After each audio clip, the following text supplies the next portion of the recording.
Assalamualaikum.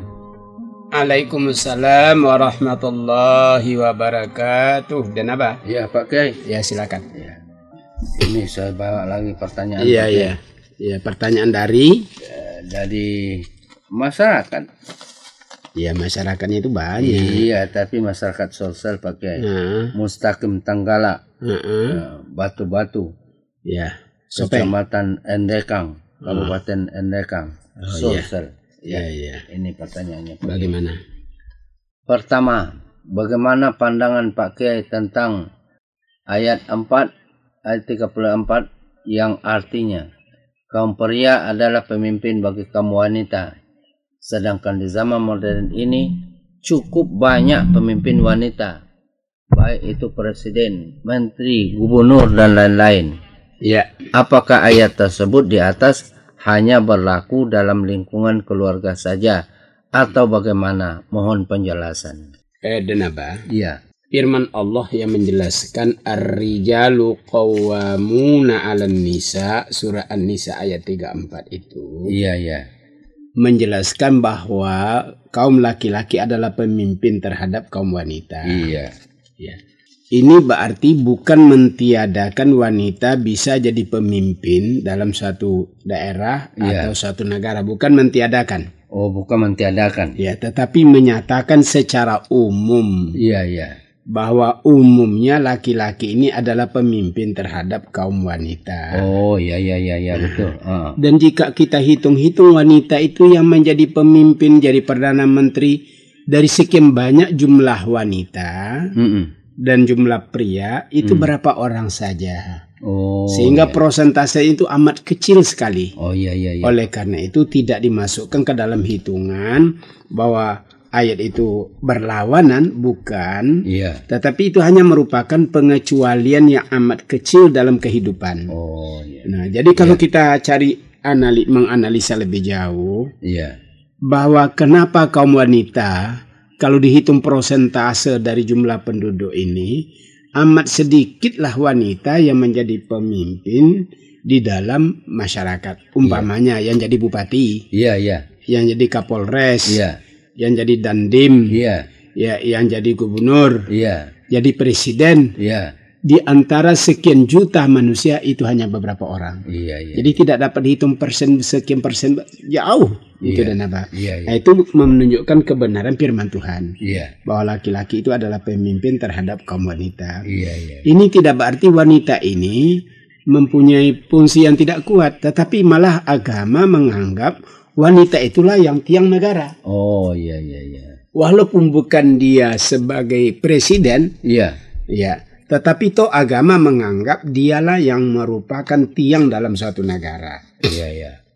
Kira-kira dan apa tahu itu apa sebabnya wanita dianggap tiang negara dalam Islam? Nggak tahu siapa kan? Oh, nggak tahu. Iya. Oh ya. Nah, begini. Iya. Wanita itu mempunyai tugas lebih berat sebenarnya. Lebih berat tugas wanita? Iya. Kalau laki-laki itu tugasnya sebagai pemimpin menjamin makanan, pakaian, pengamanan terhadap. Tapi wanita itu menciptakan manusia. Oh iya, melahirkan kan wanita. Melahirkan dan membina. Iya. Karena itu agama menganggap wanita itu tiang negara. Oh, karena dasar pembinaan daripada anak-anak itu dari wanita, bukan dari bapak. Iya. Bayangkan beratnya tugas daripada kaum ibu. Iya. Kalau membeli pakaian, membeli makanan, itu tugas bapak sesungguhnya tidak terlalu berat. Iya. Banyak orang bisa beli. Tetapi menjadikan manusia itu manusia bermental baik, berakhlak baik, beragama, berilmu pengetahuan, itu di tangan wanita. Iya. Nah, kalau orang semacam itu hasil didikan wanita, dan apa bisa bayangkan, negara itu akan jadi baik. Disitulah letaknya sampai agama menganggap wanita itu tiang negara. Oh. Memang dia bukan pemimpin, tapi dialah yang membentuk suatu negara baik atau tidak baik, itu terletak di tangan wanita. Iya. Disinilah wanita itu tidak bisa menonjol keluar, karena dia harus di rumah, membina anak-anak yang baik. Nah, bila wanita sudah meninggalkan fungsinya sebagai pembina anak-anak, pencipta manusia-manusia yang dikatakan seutuhnya, Kalau ini ditinggalkan wanita hancur dunia. Iya. Nah, disinilah letak masalahnya dan Naba. Iya. Kenapa wanita kok kurang jadi Perdana Menteri, jadi Komandan Kodim dan lain-lainnya? Iya. Sebab kalau dia sudah bersuami, dapatkan anak, itu sudah tanggung jawabnya menjadikan anak itu manusia seutuhnya. Iya. Tugas itu berat dan Naba. Iya, betul Pak Kiai. Yang kedua lagi Pak Kiai. Bagaimana tentang pemasangan label halal dan haram suatu kemasan makanan? Iya. Apakah ada tim dari Majelis Ulama Indonesia yang ikut memantau? Ataukah hanya dari POM saja? Iya. Ataukah lembaga konsumen lainnya yang memeriksa proses produksi dan makan yang digunakan? Ataukah Majelis Ulama Indonesia sendiri punya laboratorium untuk memeriksanya? Mohon penjelasan. Begini dan Abah. Iya, bagaimana?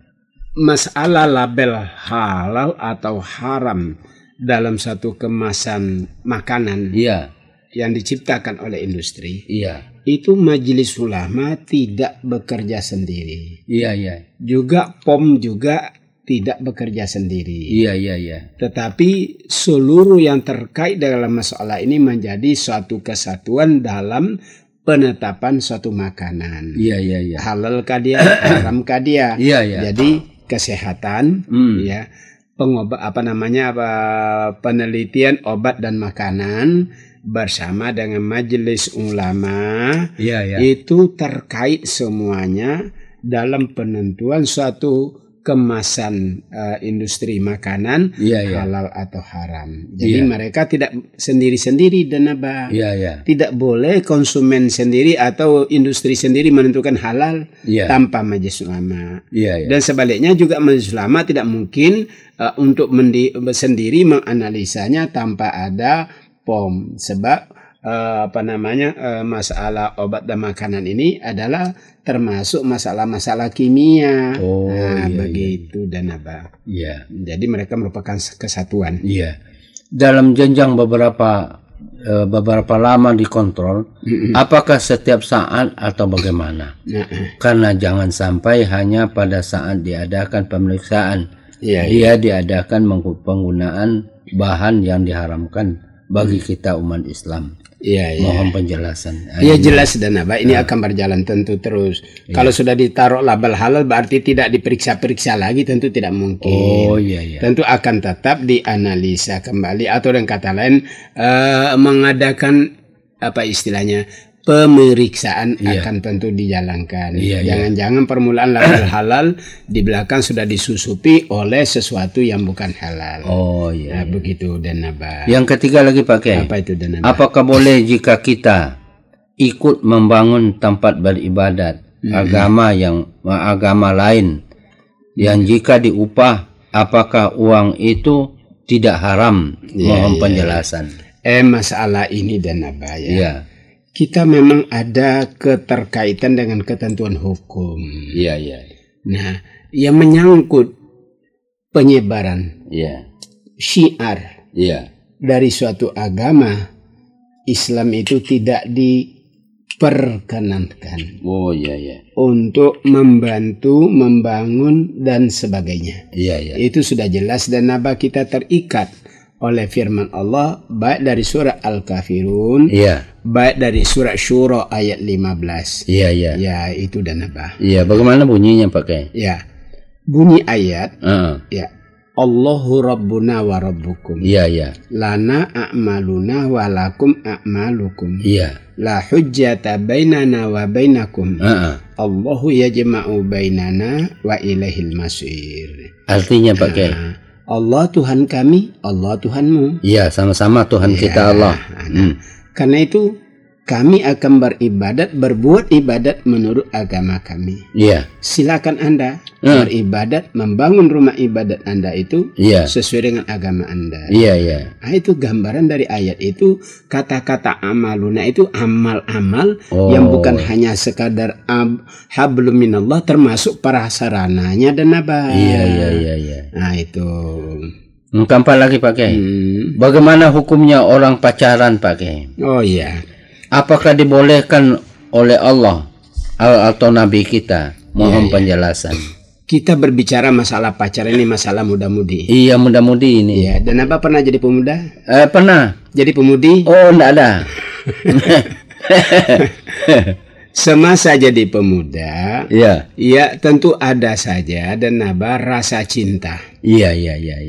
Nah, rasa cinta itu adalah fitrah. Iya. Kita tidak bisa menolak adanya perasaan cinta dalam hati seorang pemuda terhadap pemudi dan begitu sebaliknya. Iya. Karena itu sudah fitrah yang diciptakan Allah. Iya. Tinggal sekarang realisasinya.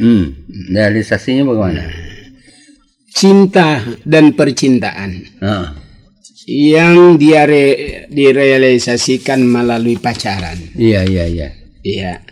Ini rupanya dan naba banyak menimbulkan ekses yang menyimpang dari tuntunan agama. Iya. Sekiranya perasaan cinta ini ada dan tidak menyimpang dari ekses keagamaan, itu tidak ada masalah. Oh iya.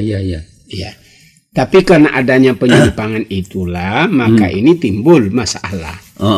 Ya, masalahnya bolehkah berpacaran? Iya. Nah, itu. Ya, kalau sudah dapat dibuktikan eksesnya melanggar, tentu pacaran tidak boleh. Iya, tentu. Nah, cintanya tetap ada. Agama tidak melarang perasaan cinta. Iya. Tapi pacaran yang menimbulkan ekses kepada pelanggaran ketentuan agama. Iya.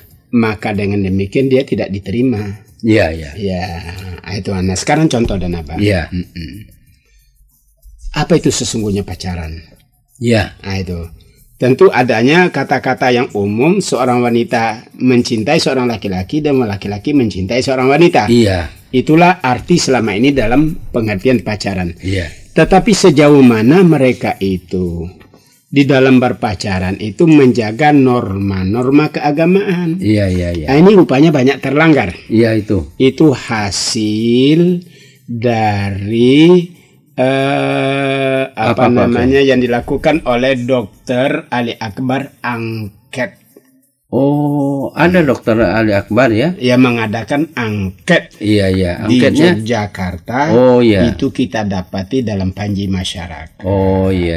Nah, ternyata dalam angket ini rupanya yang berpacaran ini 60%. Iya. Melakukan cium-ciuman. Nah, ini kan sudah jelas langgar ini. Iya. Apalagi kalau bulan puasa. Bulan puasa, di luar puasa, yang bernama cium-ciuman orang yang tidak atau yang belum menikah itu sudah jelas hukumnya haram. Iya, dia larang. Iya. Itu 60%. Masih ada berapa lagi, Denaba? Iya. Dia tahu 40% lagi. 40% lagi. Itu 30% langsung mengadakan hubungan seksual. Oh iya. Jadi sudah berapa? 30 tambah 60? Iya, banyak sekali. Berapakah 30 tambah 60? Iya. Berarti 60 tambah 40. 30. 30 jadi? Nah, berapa? Berapa itu? Berapa? Saya tanya. Kan 100. Iya. Sekarang 30 tambah 60 itu berapa? Iya. Berapa dan apa? Iya, 130. Kok 60 ditambah 30? Oh, iya. Nah, baru 90. Hanya 10% yang selamat. 10% saja yang selamat. Itu yang tidak melakukan ciuman, yang tidak melakukan hubungan seksual. Iya. Kalau begitu ditarik kesimpulan, nampaknya pacaran ini lebih banyak mudarat yang dilahirkannya atau pelanggaran agama yang dilahirkannya daripada yang tidak melanggar. Iya. Ini dapat ditarik satu ketentuan hukum. Apa tentuannya? Iya, berarti tidak boleh. Iya. Karena banyak pelanggaran. Iya. Itu dan apa? Iya. Nah, itu jelasnya. Iya. Jadi inilah perbedaan masa lalu masa sekarang. Iya. Masa lalu mungkin situasinya ya. Lain itu. Lain dahulu, lain sekarang ya. Iya. Ya, lain Bengkulu, lain Semarang. Iya. Lain dahulu, lain sekarang. Iya. Dulu orang bertunangan tidak ada wanita yang hamil. Iya. Sekarang orang bertunangan atau berpacaran banyak yang hamil. Iya. Nah, inilah menjadi sebab agama melihat fakta saja. Iya. Jadi masalah cinta agama tidak menghambat Atau yang kata lain kan itu fitrah. Iya. Nah itu dan apa? Sudah saya pakai. Iya. Ini lagi pakai. Ini masalahnya. Bagaimana hukumnya? Iya. Bagi orang Islam yang tidak mau mengikuti salat berjamaah di masjid dengan alasan takut ibadah salatnya batal karena imam yang memimpin salat jamaah melakukan kesalahan atau kekeliruan gerakan atau bacaan salatnya. Ya, itu tidak bisa jadi alasan. Tidak bisa jadi alasan. Tidak bisa. Apa? Kalau memang dia takut, kenapa tidak dia yang jadi imam aja? Kalau memang dia paling baik, paling pandai, paling pintar daripada imam yang ada. Oh begitu. Sebab masalah kriteria imam kita sudah bahas waktu yang lalu. Iya. Kalau memang imamnya tidak baik diangkat, kan semua sholat jamaahnya jadi tidak benar. Betul. Oleh karena itu kalau kita memang melihat tidak benar, ini yang harus diperbaiki, bukan tidak ke masjid itu. Oh iya. Jadi lihatlah di mana letak kekurangannya, kita perbaiki bersama. Tapi jangan melarikan diri daripada jamaah. Melarikan diri dari jamaah itu malah dosa dan nabah. Oh iya. Yang kedua lagi Pak Kiai, bagaimana hukumnya bagi makmun dalam salat berjamaah apabila tidak membetulkan imamnya yang keliru salah? Kalau imamnya salah, dibetulkan. Betul. Dari bacaan salat ataupun gerakan salat, karena imam sendiri yang terlalu cepat dalam memimpin salat jamaah itu, sehingga makmum tidak sempat membetulkannya. Itu pakai. Begini dan Abah.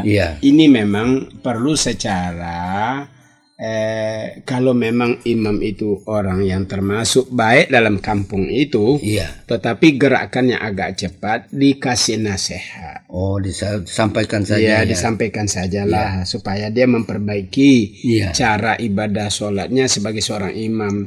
Karena dengan gerakan cepat itu yang jelas sholat itu tidak khusyuk. Dan yang kedua, makmum juga sulit mengikut. Oh, sulit mengikut, makmum terlalu cepat. Kalau imamnya terlalu cepat, makmum sulit mengikut, oleh karena belum dia rukuk, imam sudah i'tidal. Belum dia makmum itu i'tidal, imamnya sudah sujud. Sehingga ini salat berjamaah ini seperti orang berlomba lari. Nah, sesak napas lah makmum yang gemuk-gemuk itu. Ini kan tidak benar. Nah, itu dan apa? Jangan yang gemuk. Saya bilang supaya jangan sesak napas. Biar tidak gemuk tapi akan sesak napas juga. Kalau Allah Akbar, sami Allahu liman hamidah, Allahu Akbar. Dan apa? Itu yang gemuk lebih lagi, yang tidak gemuk sesak lebih yang gemuk lagi. Gitu. Ini lagi pakai. Itu surat dari mana itu tadi? Yang Anda baca itu? Wahyudin. Oh, Wahyudin. Dari daerah? Dari daerah apa tuh? Tidak tahu saya, karena ada nambah yang baca. Dari daerah Kabupaten Endrekang. Oh, Endrekang juga. Kenapa Endrekang terus? Endrekang banyak. Ini lagi pakai. Dari mana itu? Ini dari Ahmad Tabo. Dari Jalan Ketilang, 13 Ujung Pandang. Oh, Ujung Pandang. Coba buka. Yang ingin ditanyakan pakai. Bagaimana hukumnya di dalam agama Islam? Apabila seseorang baik kaum laki-laki maupun wanita merubah alat kelaminnya atau jenisnya yang laki-laki dirubah menjadi jenis kelamin wanita, sekalipun jenis kelamin wanita dirubah menjadi jenis kelamin laki-laki.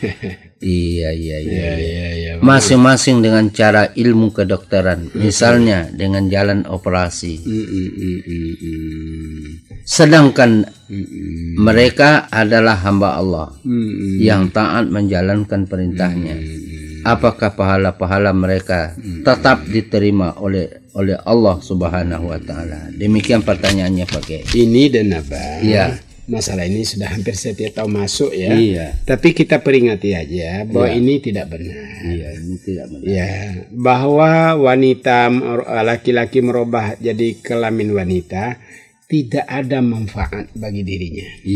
Tidak ada manfaatnya. Lebih baik kalau dia impoten berobat sajalah. Daripada merubah kelamin. Karena akan kawin, tidak juga akan dapat anak. Betul. Nah, dengan demikian dan apa?